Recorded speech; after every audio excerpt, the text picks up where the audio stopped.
Good morning and welcome to Elevenses with Kevin Williams of Survival Skills Rider Training. It's Sunday 28th February, the last day of the month. March, the first month of spring, is just around the corner, and we're looking forward to getting out again on our bikes, hopefully. Tony and Clive have already said good morning. Welcome to you two guys. What have we got for you in today's show then? Well, we've got a fair amount of news actually. The European Parliament has voted for technical inspections for all motorcycles. The UK government is going to scrap the controversial off-road insurance law. MAG have announced 5 biking priorities that need addressing. Australia is moving, official. It's actually literally shifting on the planet's surface.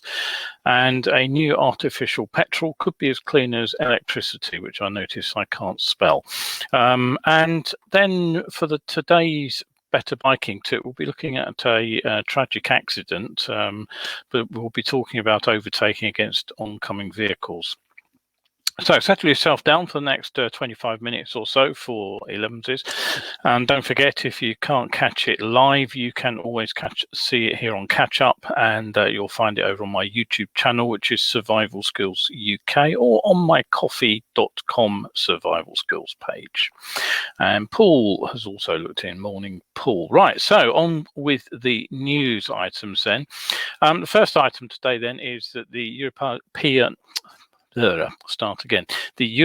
Parliament Committee on Transport and Tourism has requested that the European Commission include motorcycles over 125cc to be added to the list of vehicles required to have a periodical technical inspection, essentially something like our MOT. Now, this doesn't directly affect us here in the UK anymore, as you all know, but if you are viewing from abroad, and I know I do have quite a lot of viewers and readers from countries like Spain, the requirement at the moment will not be for 125s. There'll be a cost-benefit analysis to go on with those first. And basically, the idea is to harmonise Euro rules. Not all nations have a test for mopeds, but most countries actually have a mandatory vehicle check for motorcycles over 125 cc's. Belgium, Cyprus, Denmark, Finland, France, Malta and Portugal are the exceptions, and they are all going to introduce a test for roadworthiness basically from the 1st of January 2022. There are 3 holdouts. That's interesting. That's a contradictory statement there, which is taken from the FEMA. I'll have to double check that. But there are 3 countries which are holding out against these checks, and that's Finland, Ireland and the Netherlands. I've just noticed that Finland appears to be in both lists. I'll have to double check that later. The debate has brought the motorcycle industry and the road safety organisations into conflict, with the European Federation of Motorcycle Associations, FEMA, and some member organisations actually lobbying against the measure. Now, on the surface, it may seem sensible. After all, nobody wants unroadworthy vehicles on the road, and there would certainly be a big outcry from motorcyclists if they thought that drivers were hurtling around in unsafe cars. So, on a basis of balance, it seems reasonable enough that motorcycles should be checked over every now and again. But it's when you dig down deeper that you find the problem. The written evaluation didn't come from an independent agency. It wasn't produced by someone like the Transport Research Laboratory here in the UK, which, although it's a privatised offshoot of the old government's Transport and Road Research Lab, it is actually independent. The report on these vehicle inspections was actually written by a consortium with considerable input from the industry itself. And one of the companies involved in this report is called DEKRA, and they're a technical inspection company in Germany, and they just happen to manufacture the equipment that is used in vehicle inspections. They were also behind a report which attempted to make the motorcycle MOT a lot more comprehensive some years ago. So they do have a bit of history on this, and so FEMA's argument is that the report's not truly independent, and they point out that the study itself actually only took into account an examination of mopeds only, and then only in a limited number of Spanish districts. And then what they did was they took that a very limited subset of powered two-wheelers and they extrapolated it to every bike across Europe and tried to draw conclusions about the number of accidents that must result from faulty motorcycles. In fact, FEMA claimed that the crash data shows that motorcycle accidents caused by technical defects account for less than 1% of all motorcycle accidents. So, given the nature of the report, FEMA says it was not a surprise, though, that the EU Parliament would overlook the lobbying of the motorcycle interest groups and conclude that some kind of technical inspection regime should be put in place for all motorcycles and mopeds. Now, to cut a very long and involved story, which basically is they said this, we said that, and so on, it seems that the lobbying from the motorcycle groups has had at least a compromise, which basically says that the European Commission is to look at the accident statistics as well as the burden and the costs and whether the test locations would be available for moped owners who live in remote areas to see whether in fact it really does make sense to bring in these checks for the smaller mopeds and up to 125 motorcycles. One of the proposals that is being asked to be considered as an alternative would be an introduction of random roadside checks, which would obviously be an encouragement for riders to keep their machines in good order, and additional checks for motorcycles that are used for deliveries and the transport of goods and persons. Now, all this has to find its way through the European Parliament and the European Council, so it's unlikely to lead to changes in the next few years, but the machinery of government may grind exceptionally slow, but grind it does, and so now is a good time to be aware of this if you happen to be still in the EU. Morning to Nigel too, who's also looked in.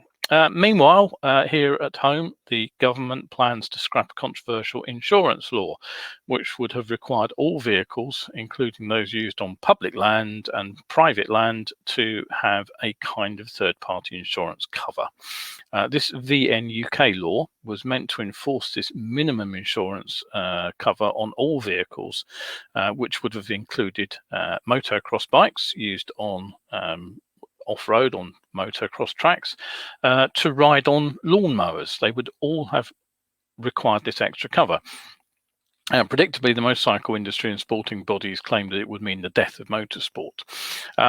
Anyway, the law's been culled, and Transport Secretary Grant Shapps has said, we have always disagreed with this over-the-top law that would do only one thing: hit the pockets of hard-working people up and down the country with an unnecessary hike in their car insurance. I am delighted to announce that we no longer need to implement it. Scrapping this rule will save the country billions of pounds and is part of a new and prosperous future for the UK outside the EU, etc., etc., etc. Could I just remind Mr. Shapps that, or Right Honourable Shapps, I suppose I should say, that your insurance premium for your motor vehicle includes a government tax. Perhaps if they want to avoid hitting the pockets of hardworking people up and down the country, they could in fact remove the car insurance tax. Nevertheless, it's a funny thing. We're all remarkably averse to spending money on insurance. Basically, we think it will never happen to us. Sometimes it's justified. You may remember the old, I'm not going to call it a scam because it was legal, but you used to get those offers, when you bought a telly or something in an electrical store, and just £1.50 extra a week, and it will be guaranteed for 5 years. And then you find out that when you actually do the sums, that the £1.50 a week adds up almost to the price of the item that you've just insured. Whether people should be insured for third-party risks, though, is another debate entirely, because some claims are genuinely huge. You may recall a cyclist in London who lost his home and was personally bankrupted, not too long ago after he lost a huge personal injury claim. That was made by a pedestrian who everybody said stepped out in front of him, but he couldn't avoid her. And she sustained life-changing injuries in that collision and basically took him to court privately, and she won. And he didn't have any third-party insurance. So, whether or not you choose to have third-party insurance for what you might consider to be minuscule risks is a consideration. The opponents of the legislation also claimed that this would have cost the insurance industry around $2 billion. Now, given that insurance companies rarely make a loss for very long, it's hard to see how that works. Basically, they would have soon got the potential payouts balanced by the premiums. And another claim, which also seems hard to justify, is that it would have meant British drivers on average paying another £50 a year. Why would drivers be paying for the insurance of a ride-on lawnmower? It would be the lawnmower owner who paid the premium. Right, okay, just a quick reminder that you are tuned to Elevenses here. If you've got a comment or question or anything you want to ask, generally feedback, anything you'd like me to cover in future, just add to the comment stream on Facebook, and I will get back to you at the end of the show. Okay, so next one. As I said, a lot of news this morning. Despite the recent petition, the government has announced it will not be extending theory test certificates. So that basically pretty much, I think, puts the nail in that particular coffin. They say they have considered the impact of the coronavirus pandemic on the validity period of theory test certificates, and they will not be extended due to road safety reasons. And basically, writing to instructors at DVSA said, "We understand this will be disappointing for some of your pupils, but it's essential they have the most up-to-date road safety knowledge and hazard perception skills at the critical point that they drive on their own for the first time." Well, I kind of see that. I also suspect that a lot of people only take their theory test literally in a few weeks before they actually take their driving tests. So, given that we've been disrupted for the best part of a year, I'm sure there are people who've lost their theory test. I'm not sure how many. I'm far more concerned, frankly, about the CPT situation, because these are also expiring. They both have a 2-year lifespan, remember, but they don't just affect your ability to take a test and put you to more expense to gain that new certificate. They're also impacting riders' freedom to ride. So it's hard to make that same safety-based claim about CPT, because people are actually riding on CPT after having been deemed safe to ride without supervision. So anyway, if you happen to be in that horrible trap of having lost or being about to lose your CPT permissions to ride, I would get onto a local training school, canvass them, and get a booking now, or at least get onto a waiting list. We do now have a date to go back for CPT and tests and theory tests, and that is April the 12th. It still is being discussed about whether or not it might start a bit earlier, but if you put April the 12th in your diary, unless we have a coronavirus resurgence disaster, I would imagine that that'll be the day that new schools kick off their CPT training again, and they will be inundated. So get your name on the list soon. Right, okay. Don't forget, if you want some better biking tips, you can head over to my Facebook page, where you'll get them on a regular basis, but you can also find the archive over at coffee.com/survival skills. I'm currently going through the 2017 articles and putting them up there steadily. So there's literally hundreds to read over there. Some are free, and some, if you support me for as little as £3, you'll get access to those for a month. Right, okay, so what's next? Well, rights indeed. Our own Riders' Rights organisation, the Motorcycle Action Group, have now presented a 5 priorities list to Roads Minister Baroness Fear of Norbiton, along with a number of suggested ideas about how those outcomes can be implemented by the Department for Transport. Now, if you're a regular viewer, you will undoubtedly remember Baroness Fear, because she's the one who, just days after meeting Mag on the 27th of January, completely forgot to mention PTWs when talking about the risks posed by potholes to road users. Cars and cyclists got a mention, but not motorbikes and mopeds. But anyway, the list compiled is as a result of a survey of MAG members. So basically, it's literally the MAG membership's concerns. And what was mentioned by MAG members was, in order, access to bus lanes, better road surfaces, safer crash barriers, more and better parking provision, simplified licensing and training. MAG press release says that, unsurprisingly, the survey results coincide with themes that MAG regularly campaign at on local levels. Now, it's an interesting list, actually, because first of all, bus lanes at the top. Now, the interesting thing here is that bus lanes, of course, are of absolutely no interest to a vast chunk of the most cycling population, simply because you only find them in the bigger towns and cities. So unless you happen to be a commuting rider and you're using your bike to get to work, when it is an entirely valid issue, then fair enough. But what about all those riders who don't ride in bus lanes because they are riding recreationally or from town to town? I find that the road surfaces is number 2 in riders' concerns. A little bit of a surprise, frankly, because I would have said that was of interest to absolutely everybody who is on 2 wheels. And frankly, getting to my destination a little bit faster is rather less important than getting to my destination at all. I've crashed myself on a bad road surface, and these bad surfaces affect me as a driver too. Over the last 5 years, I've had to replace 4 tyres on our 2 cars because they've been pothole damaged. And for those saying bad obs, by the way, there are so many potholes in London, sometimes you just have to pick the least bad bit of road surface. So tyre damage is actually almost inevitable. Similarly, crash barriers. Now, drive down the average road, and what do you notice? Well, it won't be a crash barrier.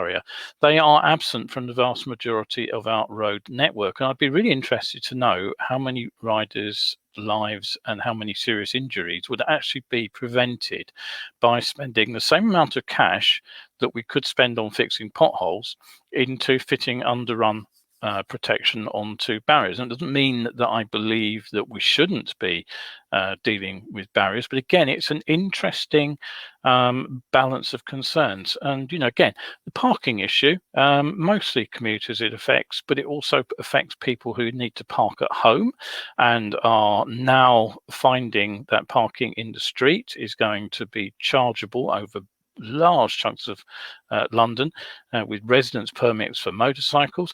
It also affects people who ride to work, and again, where London leads in terms of charging, you can bet your boots other towns and cities will be looking closely to see how it works and whether they can pull in lots of cash. And that is certainly an issue that I think all riders should be concerned about.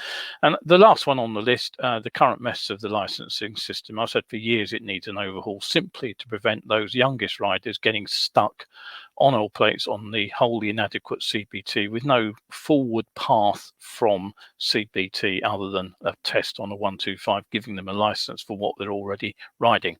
And the other thing, much as I hate to hit people who work hard to earn a dollar in their pocket, the current rules that allow learner riders to deliver fast food is quite simply wrong. Above all, says MAG, the organisation wants to work with the department's officials to explore all possible solutions. Colin Brown, who's MAG's Director of Campaigns and Political Engagement, who I had on for an interview last year, you may remember, he says that That's the meeting was a warm one. He says that the minister will give the priority list fair consideration, and he says he's sure that as the minister has demonstrated the will, a way can be found. In short, I see this as the start of a long but happy adventure. Optimistic, I would say so, but then I also accept that you can't start an engagement process with skepticism. You have to go in there with a positive attitude yourself. Right, okay, just set a reminder for yourself. Elevenses runs every Wednesday and Sunday at 11 a.m. BST. You can catch up over on my YouTube channel, as I've already mentioned, so do look in.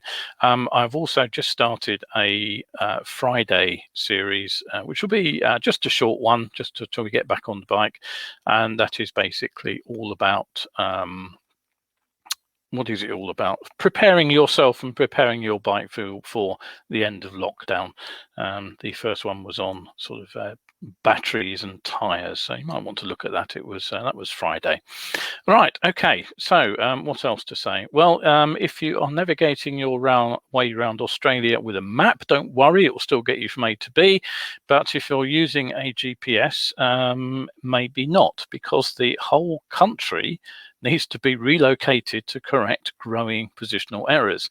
Now, this story I thought was particularly interesting because this is all caused by plate tectonics. That's the big sort of sheets on which the continents sit, which actually move around on the Earth's surface. Generally speaking, they really don't move very fast. Even on sort of geological standard time frame, most of these chunks don't actually shift very quickly, but it turns out that Australia is one of the fastest moving pieces of the Earth, and it's moving around a centimetre a year to the north, and it's spinning slightly clockwise at the same time. So every now and again, the country's longitudes and latitudes have to be changed to line up with the GPS coordinates. And it turns out that these corrections have actually happened 4 times in the last 50 years, which is news to me. I didn't know about this at all. And the last correction happened back in 1994, and the whole country was moved around 200 meters. Now, if you think about what that error means in terms of GPS mistakes, it would put you a couple of streets away from where I sit here in London at the moment in my front window. Now, why does this matter? It matters because there are automated vehicles in Australia. Rio Tinto, the mining company, for example, has 71 ore trucks at an iron mine in the remote Pilbara region of Western Australia, which is, they're all remotely guided from an office in Perth, which is about just under 1,000 miles away. So those trucks need to know exactly where they are. And it's going to get only more important because the next generation of intelligent transport systems actually requires spot-on accuracy from GPS technology.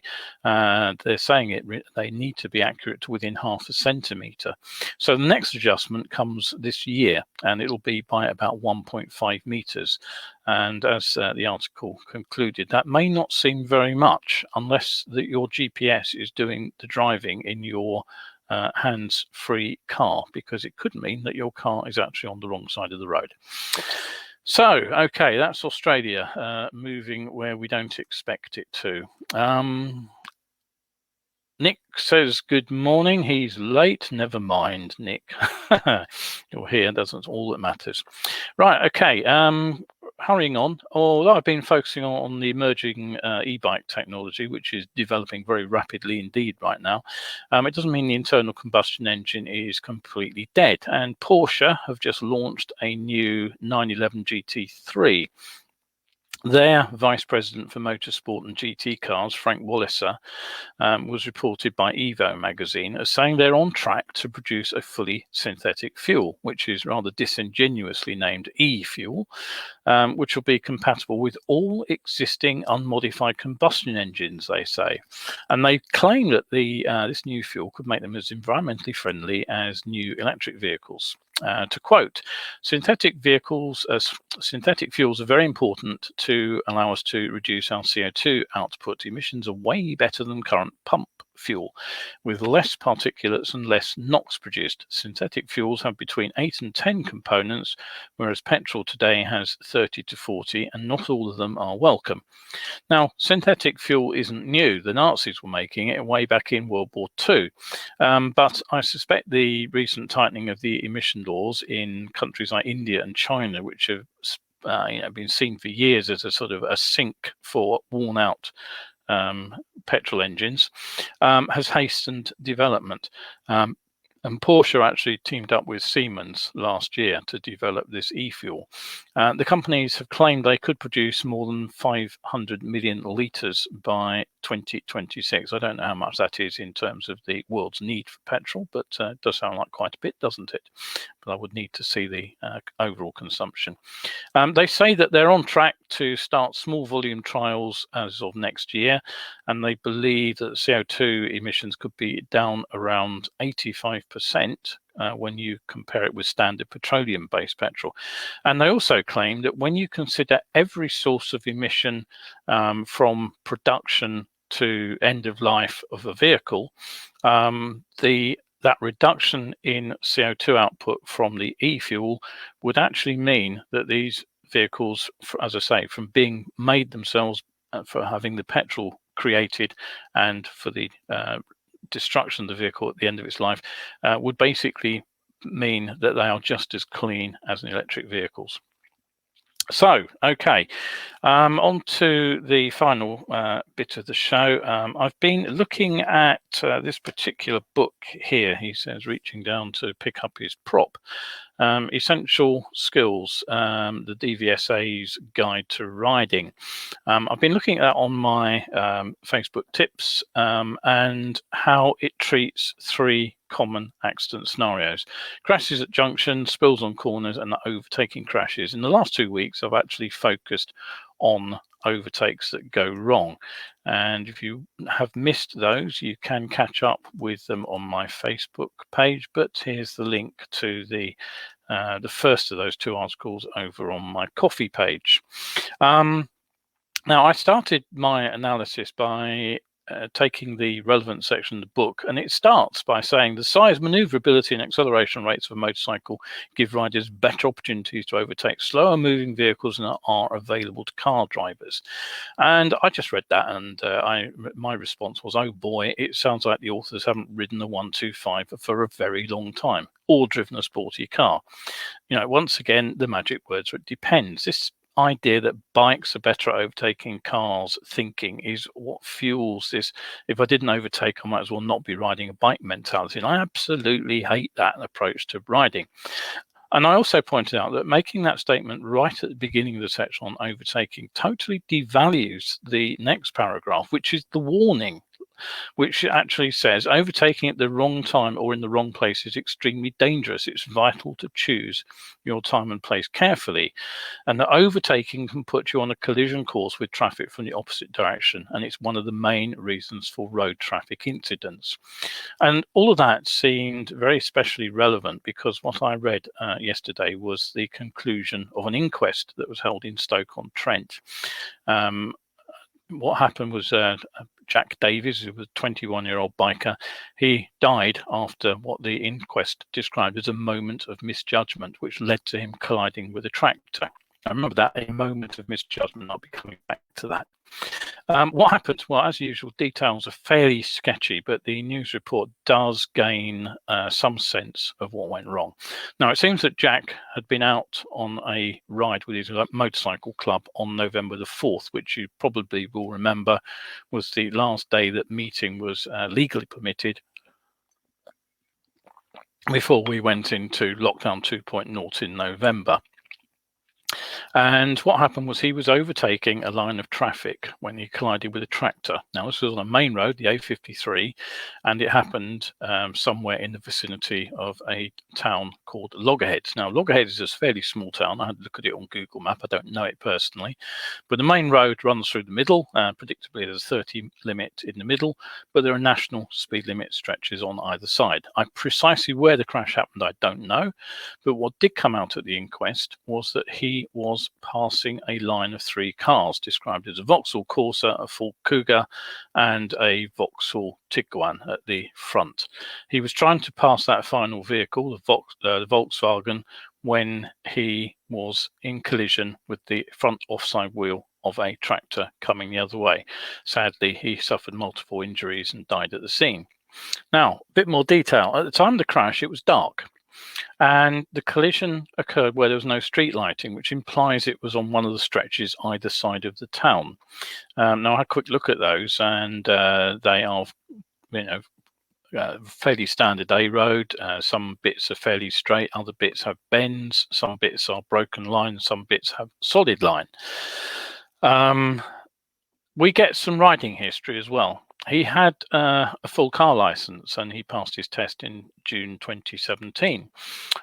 He owned a car. He was riding an ER650, which he'd had since 2019, which, given his age, was likely to be the restricted power bike.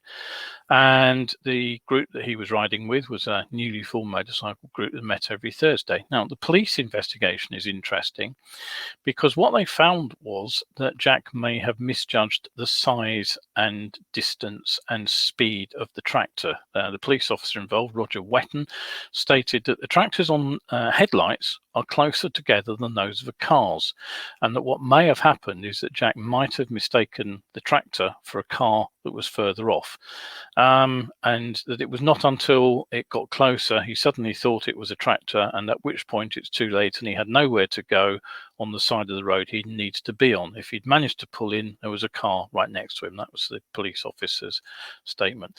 So is there anything we can learn from that? Well, my first thought was maybe the rider was on a bit of a high after a group ride. That would explain the overtaking.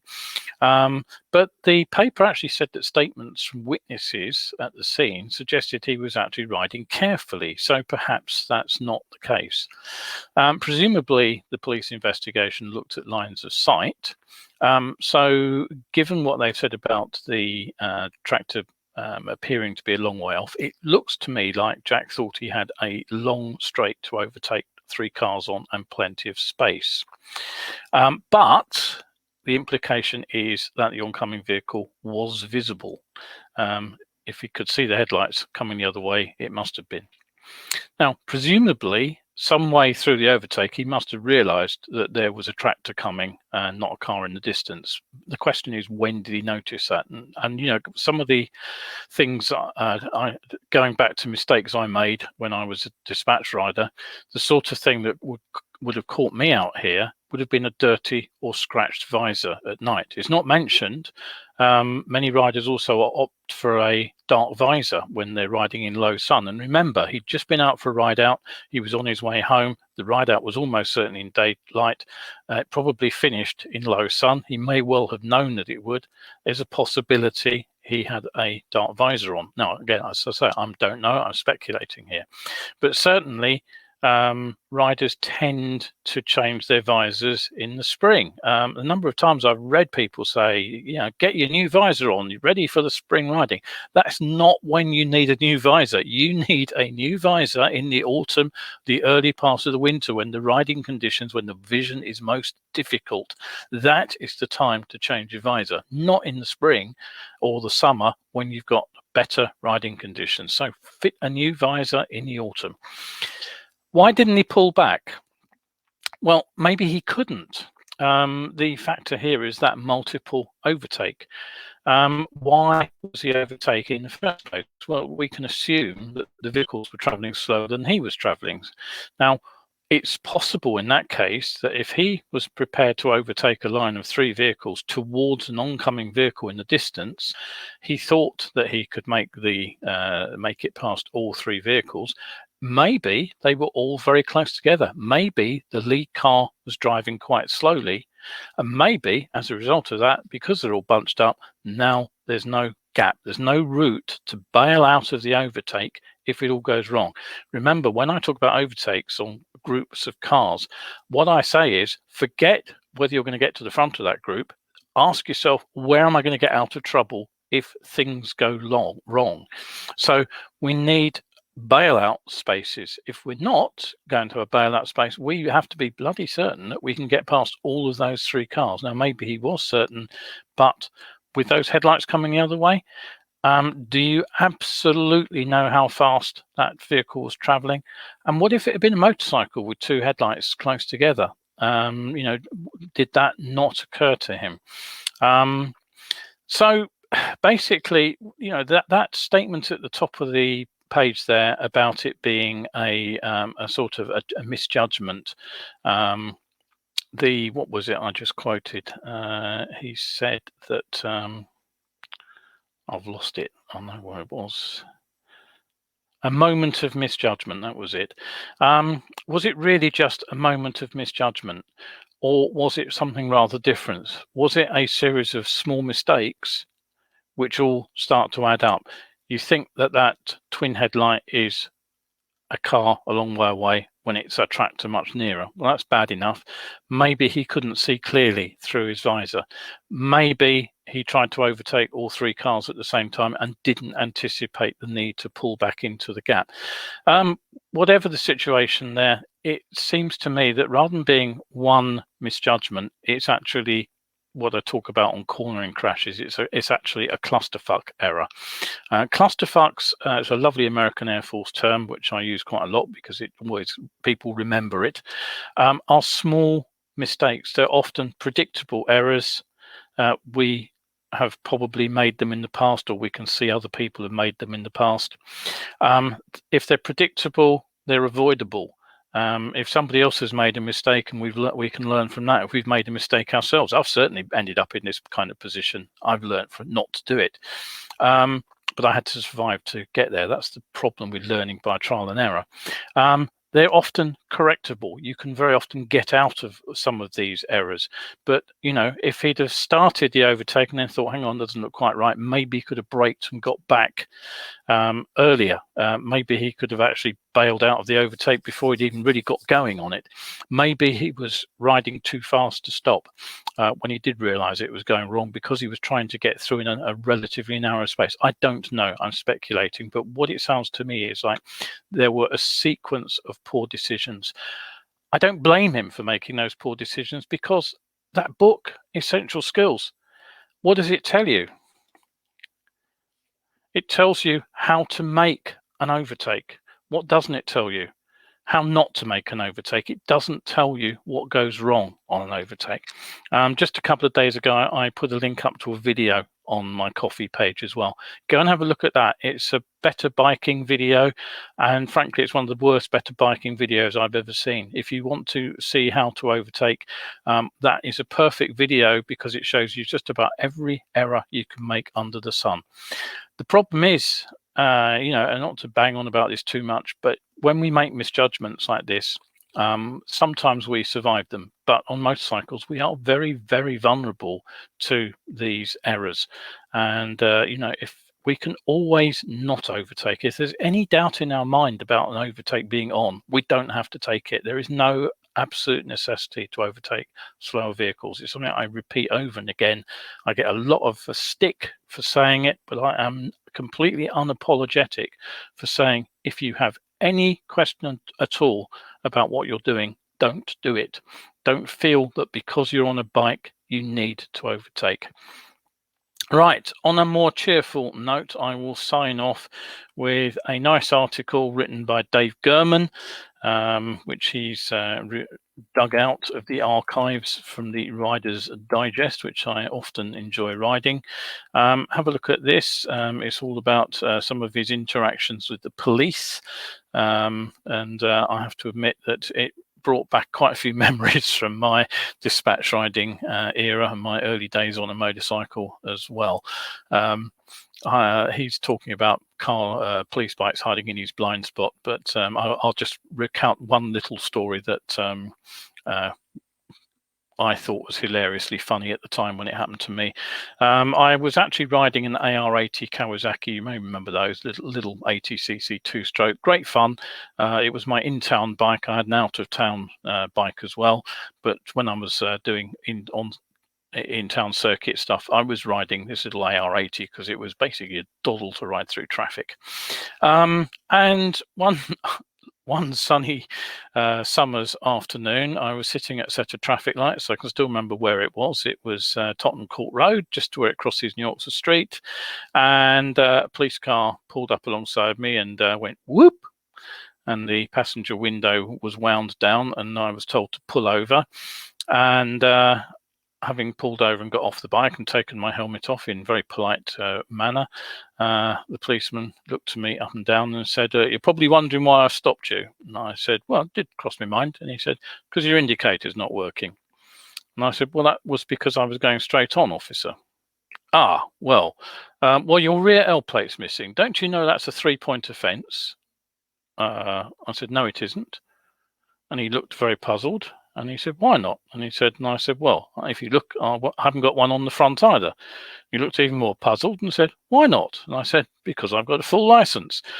And that one actually stumped him so much that he got back into the car without actually asking to see my license, muttering something like, "Well, we'll be keeping an eye open for you, so don't do it again."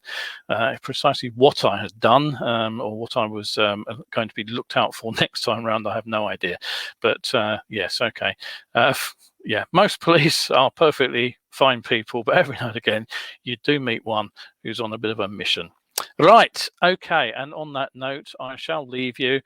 Thanks very much, everybody, for looking in. Stay safe out there.